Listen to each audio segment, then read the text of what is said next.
No! Drink the bleach!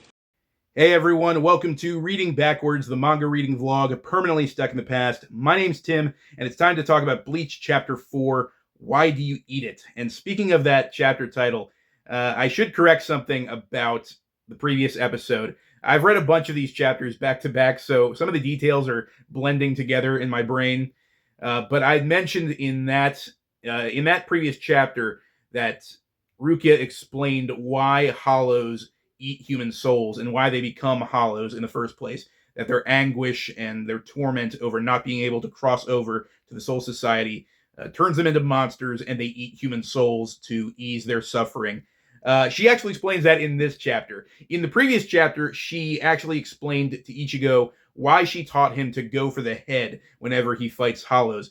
Not just because, a swift blow to the head will kill a hollow instantly, but also because if you destroy the hollow's head, you won't see its face, and you won't find out who that hollow was in its previous life. Obviously, if you humanize these things even a little bit, it makes it that much harder for you to kill them. And so, in chopping off a part of the hollow's mask in Chapter 3 and finding out that it was Orihime's brother Sora underneath, Ichigo's made a pretty fatal mistake, and that's going to cost him in this chapter and the chapters ahead. It's going to make this battle that much more difficult for Ichigo.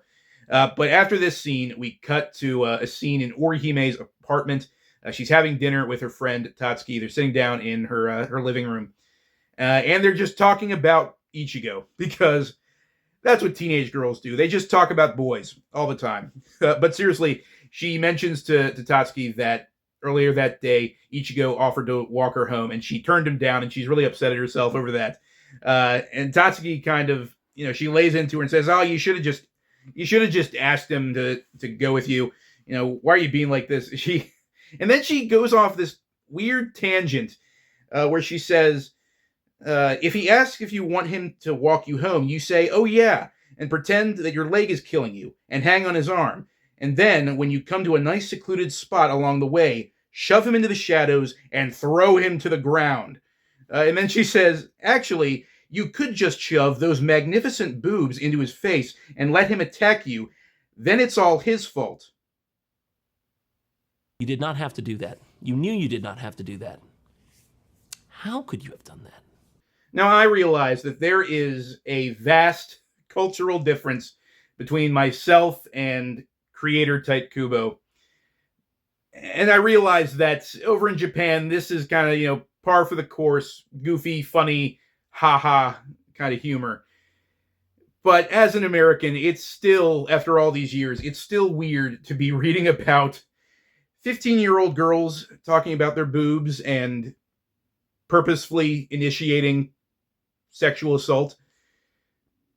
Yeah, it's whatever. I just gotta turn off that part of my brain. It's manga. Manga is just like that sometimes. But while they're having this weird conversation, there's a big crash behind them. They turn around and they see that Orihime's teddy bear has fallen off of its shelf. She walks over to it and she sees that it has this long gash along its face.